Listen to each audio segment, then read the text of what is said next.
This is Mr. Impact Wrestling himself, Moose, and you're listening to the Irish Whip. Hookers and Coke? Hookers and Coke, man. You're the only pro wrestler I know that wants to do this shit in the morning. Yeti, you're a f***ing moron. Put it this way, I think Sami Callihan might as well just change his name to Invader I Warner. want to know why. Like, he can dodge any question. Like, I'll tell anyone that. You can tell me but I'm going to ask specific questions. Promotional consideration paid for by the following. WrestlingNewsSource.com. For all the rest of you yahoos who are out there dilly-dillying you little wankers, we're actually receiving real wrestling news.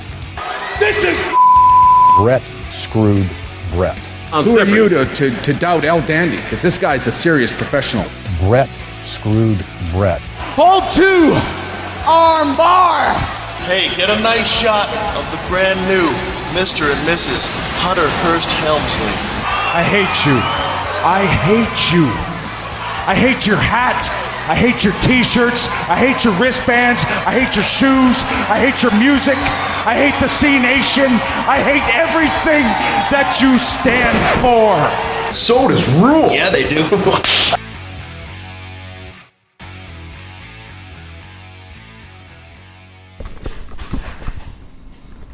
What's up, TIW Mafia? JP here, and I'm sitting somewhere different. I'm really close to home. I'm in Southie.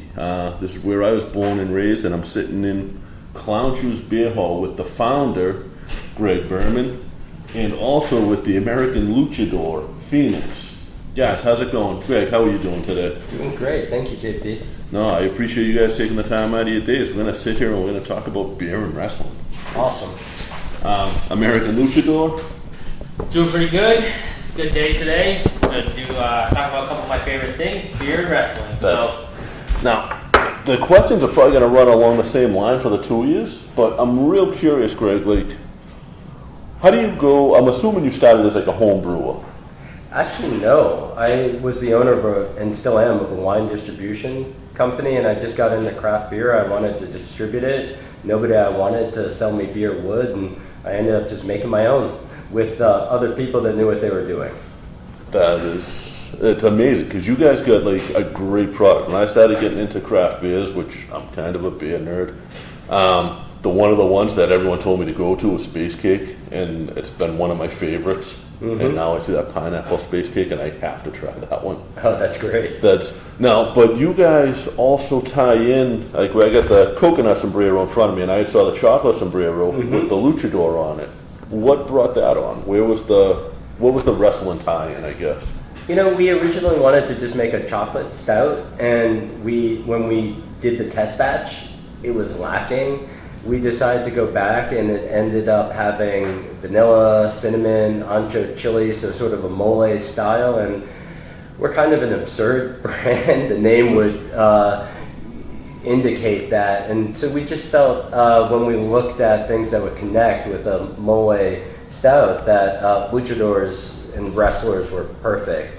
Just the sense of style, fun, we really felt a good pull toward it. No, American luchador. You're a trained wrestler. Correct. We just had a little conversation off the air about that. Where did you train? So I trained down in North Oxford under the tutelage of Mass Appeal J. Gillette and Freight Train. I trained with them for a number of years, running shows with them up and down the East Coast. Did some drop-in seminars with Spike Dudley over at Top Rope Promotions. Also had some one-on-ones with Bert Centeno, the original Mil Mascara from WWE. He was kind of the one that helped develop my luchador gimmick. The Phoenix, the mask, the moves, all that stuff. He was really one to help me with that. And now with the rise of, El Animal, the Phoenix that people know, the Lucha Brothers, and I've kind of, toned down on the Phoenix a little bit, so there's not a ton of confusion on the two gimmicks. But it's still going good on the East Coast, so that's how I got started in the industry.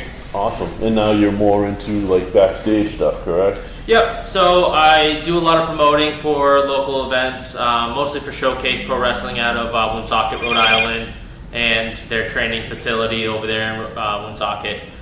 Check it out on Facebook. Showcase Pro Wrestling Training Facility. Showcase is a show. You got Sergeant Muldoon. That for those who don't know, he used to run against WWF in this area and outsell them. He literally sold more tickets than Vince McMahon to his shows running the same night across the street. Oh yeah, I've seen all the tapes. Sergeant Muldoon versus Hulkamania, Sergeant Muldoon versus you name it. He's been in the ring with it, and training with him at the training center has just been fantastic. The guy's got so much insight in the industry, and then you got Don Vega and Chris Blackheart in there training their students too, and for such a local school like that, you got such big names, and it's all right there in Woonsocket, Rhode Island. Yeah, and it's not. Don Vega's been around in this area forever. Can you do an impression of him? No, because I don't want him to, whoop me a new one. But no, I have the highest respect for Don Vega. There's been a couple times where he's, beat the crap out of me and pinned me to the mat for a 3. So can you do a Don Vega impersonation, JP? No, for the same reason. they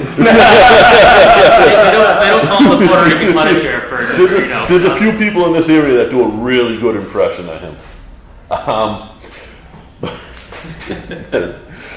Now, when did you start training? So I started in 2005. I was just a little punk high school kid, and Top Rope or Yankee Pro at the time, I think they were running a show in my high school, and I showed up early because a friend of my family knew the promoter, Jay, who was in charge of running it at the time, not Yankee but the show, and he got us in the ring, he let us screw around a little bit, and then this is around the time he opened his school, North End Promotions, training facility in North Oxford. I got his business card and started talking, and we did a lot of the screwing around backyard stuff. We built a wrestling ring out of a mattress, and my grandmother had her house renovated, so we had all the spare wood from the porch that she had torn down. So we made this whole backyard arena, and so it was always something I loved to do and wanted to do and watched growing up, and it was just kind of like the perfect opportunity to jump in with them. So started doing that, and it was all downhill from there. Yeah, it really is, but it's a fun. I'd never trained. I kind of did a little bit of the circuit around here, setting up. Right, I had PWF Northeast, NECW, and all those. I've done ring, I've done security, and all that. So I've done those weekend trips, and they're fun. Yeah, it's a good time when you don't have to get in there and get beat up. It's a lot though. There's a lot that goes into these promotions.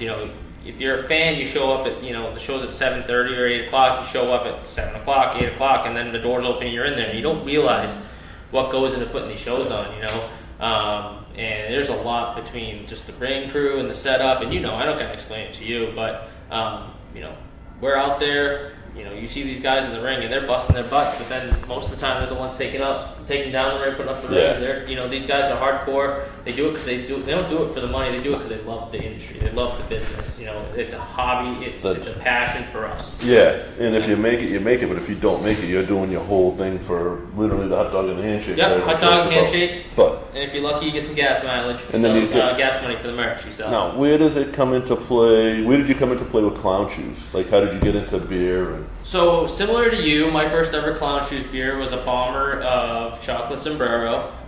It jumped off the shelf because of the fantastic artwork of a little luchador wearing a sombrero, sitting under a cactus, enjoying a stout, and I'm like, whoa, this is awesome, because at the time when I turned 21, back in the day, there wasn't a lot of craft breweries then. It was just, you had your Lagunitas, your Harpoons, your Sam Adams, and this was kind of different. The artwork popped at you, and you were just like, whoa, what is that? So we grabbed it, and, I usually didn't drink, dark beers at the time, but, I love spicy food and all that, and I was like, a beer with chilies in it, that's neat, and the artwork, and I saved the bottle, put it on my shelf, with all my promotional posters that I had up from all my current events, and, my autographs, because, I love wrestling just like you, and I'm a mark, and put it right next to my, Dragon Kid autograph, and my Sanjay Dutt autograph, and, just having that up there as a part of my memorabilia in my room. And then, about 2 years ago, I started working for Mass Bay Brewing as one of the salesmen for HTC, the Harpoon Distribution Company. And about a year in, I was out on a sales route, and I got an email, and it was that Harpoon and Clown Shoes merged. And I was like, No crap. You gotta be kidding me. That is awesome. I want to pause you there for a second, because how big was that for you? It was big. You know, I've been doing this on my own with a small team for 8 years at that point, and it really felt like we needed to either build our own brewery or tap room or do something that would position us for the future. And I talked to a lot of people, and most of them were actually pretty horrible. They wanted to buy the brand, sell the brand, have me fire everybody. And you know, here there was a local organization. I grew up not too far away. I live in Somerville. It's 7 miles from my house. So this was the perfect opportunity. It's been great. Now, right now, there's a lot of competition in the craft brew market, especially in, I say especially in Massachusetts. I don't know what it's like outside of here, but I know in Massachusetts, sort of a dime a dozen. What did that do for you in that competition? That had because you guys got one of the top products anyway, that had to really escalate it.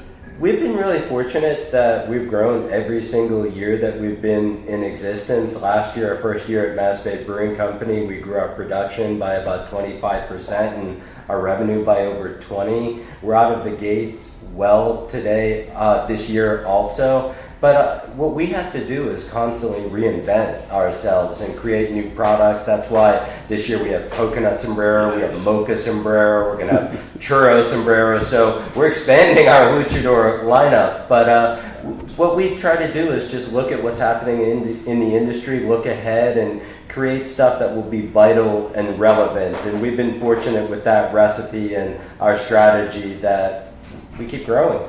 Now, who does, because he mentioned the artwork, and the artwork on these is incredible, and it is different. It's been copied at this point by some of the other companies. Yep. Who's responsible for coming up with that, like the concepts and the actual artwork?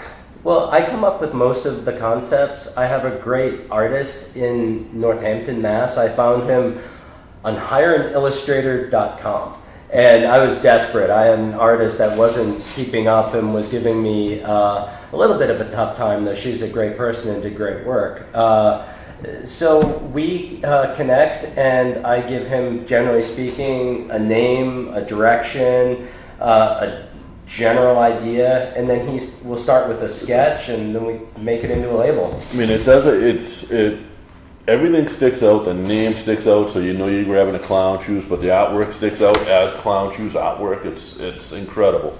Yeah, it's one of the differentiators. I wasn't sure how we were going to survive early on, but I wanted to, and so I just threw everything that I could at it, and the graphic art was a good piece. That's the one I'm sitting on this year. I love the beer trends, and this year the one that I really like, and I didn't think I would, is the mango. So I got the mango American Grow sitting in my fridge right now at home that I can't wait to get home to. Our mango Kolsch is a fantastic product. If you look on Beer Advocate, it's in the top 20 Kolsch's in the world. And yet it's an American product. It's not a German product. So, yeah, you should enjoy that. But do you sit there refreshing that?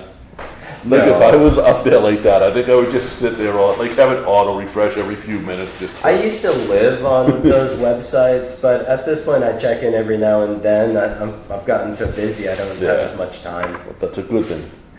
One bad review in the past and it would ruin my day, you know, and at this point I've had to grow a thicker skin.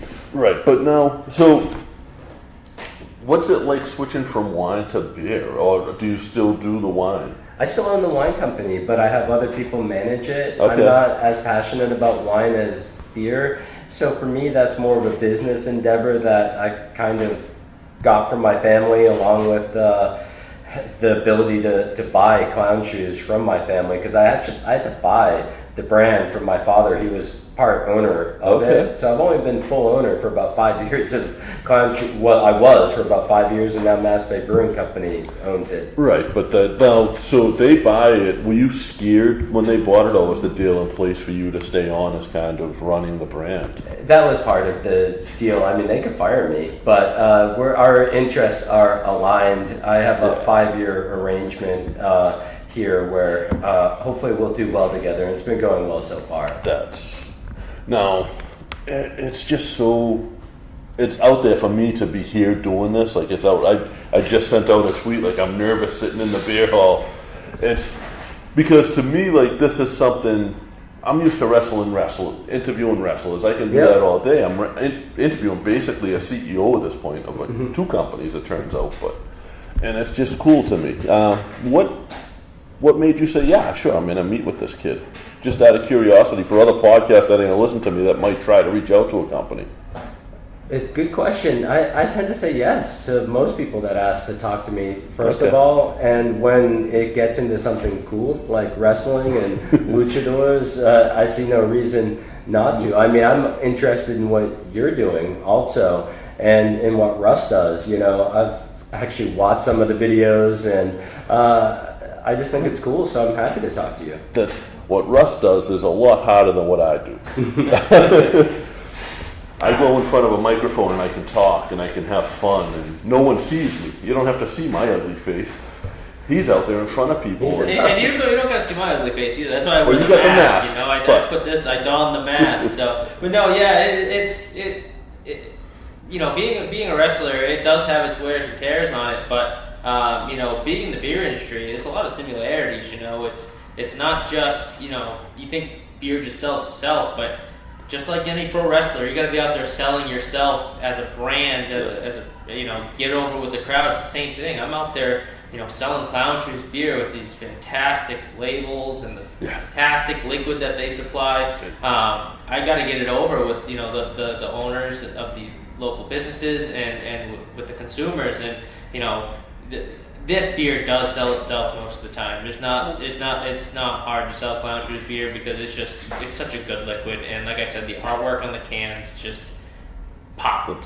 It's fantastic. See, Russ, he's being very kind, and he's also almost understating how hard it is to be out here. You know, I view some of the sales guys around here and the team he's a member of as, they're like heroes, and it sounds corny, but the beating they take doing that is probably worse in many ways than some of the beatings you would take in a ring. It's not just like little, you know, sit down and drink some beer and hey, it's fun and people buy it and you make lots of money. It's getting up early. It's a lot of car time. It's dealing with issues with, you know, messed up invoices and customers that didn't get deliveries, and you're stuck in traffic, and it goes on and on and on, the frustrations that these guys have to deal with just so the product can hit the shelves. So about 20 years ago I was a part of that because I actually ran a liquor store down the street, so I understand. I saw what the reps went through, and if something was set up, if something was on the wrong shelf space, and it happened. You know, so I apologize. No, everybody's got their own thing going on, and you know, you got a business to run just like we have a business to run. Right. You know, it's just all working together like a big team, and you know, we get over it, we get through it. You know, we work just like you know, my family in the wrestling industry. We work together. You know, it takes more than one person to run a show. You know this. You know, you got to work with everybody from the millions of characters that you have on a yearly basis booked for you. You know, they all have their own personalities and their own niches that you got to deal with, and then you know, you got your music, your talent, everything. It's just all, you know, it's very similar, the beer industry and the wrestling industry, and that's something that I've really come to find that's why I think I mesh with this so well. You know, there's just so many similarities, so many casts of characters, and so many gimmicks. You know, it's like each can's a different wrestler, and you gotta get it over. It's just there's a lot of similarities, and it's just that's what fuels me every day to wake up, like he says, early and get on the road and you know just fight through it every day. It's just you know, and then at the end of the day, you know what? I come back here and I sit down with Greg and we crack open, you know, whatever the next best thing is. You know, I'm really enjoying the little crispy right now. That you know, if you're listening to this after the podcast, shut it off, get in your car, go down to Little Packy and get yourself some Little Crispy. You will thank me later because that beer is on fire. You'll be happy to know there's going to be an Instagram campaign soon on our Instagram with Little Crispy. It's going to be Cruising with Crispy. He's going to visit all sorts of landmarks here in Massachusetts because he was born in Massachusetts, but he's an infant. He's just a few months old, so he's going to check out the sites. I would love to show up at some of those sites with you guys for that. Cruising with Crispy. No, how do the store owners take it when you show up in your mask? I'm sure that doesn't come off. It's funny, because I'm like Clark Kent, I got the glasses and the hat, and nobody knew when I started working here. And I think I let it slip. I tried to sneak out of a festival on a Friday night one time to go work a show, and I had to explain to Bill, my boss, exactly why I was leaving, and I had to tell him, and he's like, "Get out of here!" And then it was all down, and no one can keep a secret, so it just exploded, and that's how they found out. But I like throwing on the costume, the gimmick for a lot of the Clown Shoes events. Like I did one at Hamilton's in Brookline for I kind of piggybacked it off a Halloween contest that they were doing, but the Phoenix made an appearance and was passing out free samples of beer and signing autographs and kissing babies, and it was a good time. So they were really receptive of it, but on an everyday basis, you'd never know who I was or what I was doing. The Clark Kent job with the Clark Kent face. Yep. Now, how did you guys react when you found out that he was a pro wrestler?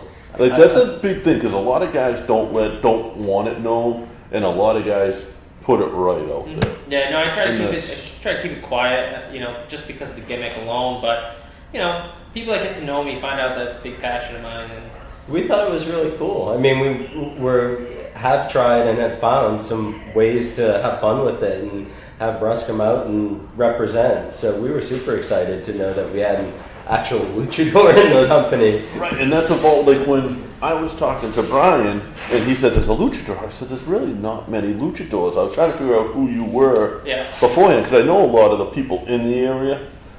And I was like, I don't know. I'm texting a couple of my buddies who are promoters and stuff, and like, what luchador would this be?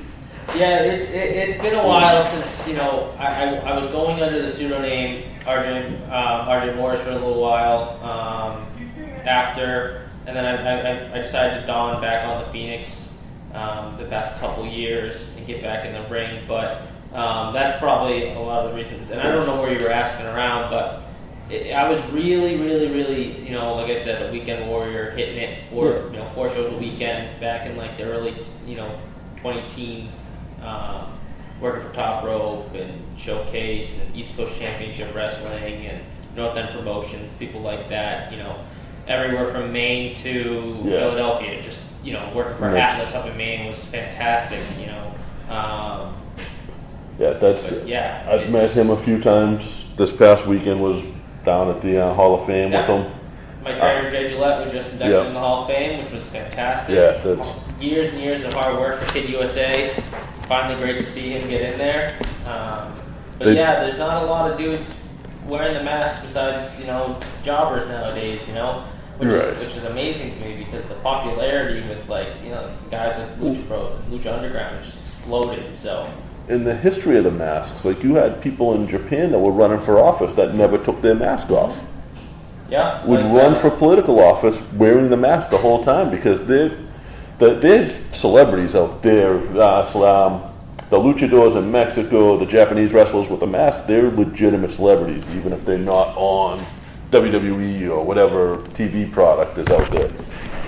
So, do you guys think this is going to be a bigger thing, the luchador aspect of it here? So, there's always a place in a child's heart for luchadors. If that's like the number one demographic, I guess you're targeting, is like, the late child to early teens. That's the demographic for luchadors. They just love the mask, they love the mystique, the flash, the colors, the sequence, the whole culture behind it. But now with the culture that the wrestling industry, the viewers are getting into, you grew up watching, my age, his age, we grew up watching, it was kind of like a passing of the torch, right? The Hulkamania, the big bad muscle-bound monsters were what wrestlers were. Yeah. Nowadays, you have this hybrid athletic machine, 205 pounds of just muscle. They can do flips, they can do all the athleticism of luchadors, but then they still have a core background of wrestling, like the Hulkamanias and stuff like that. So that's what we grew up watching. Guys like Alex Shelley, Chris Sabin, AJ Styles, Amazing Red. I loved Red. These are the guys I watched growing up and idolized and wanted to base my wrestling moves in my style after. And I think that's what you're seeing with the rise of AEW and ROH. That's what you're seeing. WWE's even moving in that direction. You're not getting the monsters anymore. You're getting now AJ Styles is running the world in WWE. You know what I mean? Like Chris Jericho. These guys are not your stereotypical wrestlers. They're hybrid athletic machines. So that's what you're seeing now. And a lot of these guys, the biggest tag team in the world right now are luchadors, the Lucha Bros. Yeah. You got Phoenix, not this Phoenix, and what's his face? Phoenix and I want to Zero say Miedo, I want to say Del Sol, but I know it's not Del Sol. Zero Miedo, I don't know, Lucha Bros. They're tag team. They're just on fire right now. And his name will come to me in a second, and I'm going to feel stupid. But I've been slinging beer all day, so my brain's still in work mode, not wrestling mode right now. So. That's a tough transition. It is, like I said, it's like go from that road warrior to actually being the American Phoenix luchador. That's it. It's Pentagon Junior. That's yes. Phoenix and Pentagon. Pentagon is so hot right now too. Yeah. But they're the ones that are the luchadors are the hottest things right now. And they're drawing. They just sold out Madison Square Garden. No one's done that other than the WWE in how long? Ever. So it's they've never had happened. that under contract for putting luchadors in that position is amazing. So yes, to answer your question, that's exciting because I find the luchador personally more fun than what you're describing as sort of the monster type, which is what I grew up with. I mean, I saw all the Hulks and Andre the Giant and stuff like that in my youth, and it was fun. But I like the speed and the greater sense of style. Yeah. You need a little bit of both. Like you can't just have the heavyweights without having a cruiserweight, and the cruiserweights can't be as slow as the big guys. I can't move. You get in there, you do your flips and the stuff I can't do. That's for sure. Think of where wrestling came from. It came from the carnivals. That's where wrestling kind of has developed from. So if you went to a carnival and you had just all strongmen at the carnival, would you go there? No, you need the animals, you need the trapeze artists, you need the bearded ladies, you need all the gimmicks that tie together that carnival to make it worth going back to. So that's kind of what he's talking about. It sounds like you just described Clown Shoes Beer, too. It's no joke. Pull up their portfolio, and I'm pretty sure you'll find every one of those. All the creatures, all the animals. But there's a flavor for everybody, and wrestling is very much the same way. If you don't like one match on the card, you're going to like the next match. And that's just the way it is. And that's exactly how it is with the Clown Shoes lineup right now. There's literally something for everybody. If you don't like dark beers, then you got Little Crispy. If you don't like light beers, you like IPAs, then you got stuff like Bubble Farm, the IPA. Or if you like doubles, you got you got Galactica and you got Space Cake. Those two beers are just fantastic, and the list goes on. There's always something different to drink and to enjoy with the Clown Shoes brand. So honestly, haven't tried one that I haven't liked yet out of Clown Shoes. Wow, thank you. I'll say that. There's been one where I've just been turned down. Well, I started the company. I can't say that. We've made a couple crappy beers, but we do our best to make great beer, though. Most of them are good or great. Well, you gotta tell the story about how you guys test these beers, with how many little samples you try on a daily basis on some of these beers. Well, it's less me these days than Dan Lipke, my head brewer. I mean, sometimes he's testing, for instance, barrels for our barrel-aged beers, and he might have to drill into 60 different barrels for a sample, and that adds up to a lot of alcohol. But we do a lot of testing over time to make sure we get the recipes right. Yeah, so I need that beer testing job. I'm good at that, I promise you. Fair enough. We will have you back, JP. We will put you to work. But no, seriously, like every beer that you guys have put out that I've tried, and I don't think I've tried nearly all of them because there's 1,000 of them. I'll get there. Mm-hmm. But I've enjoyed everything. I really appreciate that. Thank you. Galactica is delicious. My buddies pick on me when I drink the doubles because it's like eating a salad, they say, but you can taste like the hops in there, and it's just so... Well, like I mentioned earlier, I so much wanted this brand to live that I threw everything I could at it. The graphic art was part of it, but quality has always been a key piece as well. People sometimes will look at the brand and it looks kind of goofy and maybe gimmicky, and so they think that the liquid isn't going to be what it actually is, but we strive to make great beers. Now, how do you decide, because there's so many, what goes into a store? Or does the store decide that off of It's a combo. I mean, if we could decide, we would just take the cooler, in the best location of every store and fill it with Clown Shoes. It's a process. It involves us working with our wholesalers who have representatives here in Massachusetts and around the country, and we set a list of priorities, and we communicate and taste and cajole and try and find a path to give logic to the retailers to give us a shot. And what about distribution? How far with the Harpoon? Are you guys out there as far as distribution wise? Well, not with Harpoon, but with the. Well, Harpoon does a lot more total production than Clown Shoes, almost 10 times as much.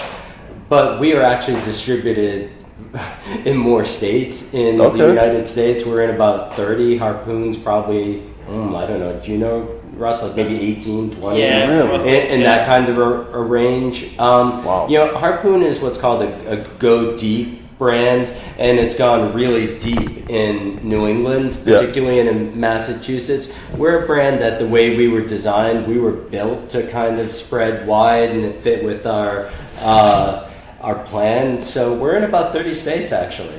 All right. Guys, I appreciate it's been a little while now we've been going. I appreciate all your time. I appreciate your beer. I have seen you probably for Top Rope.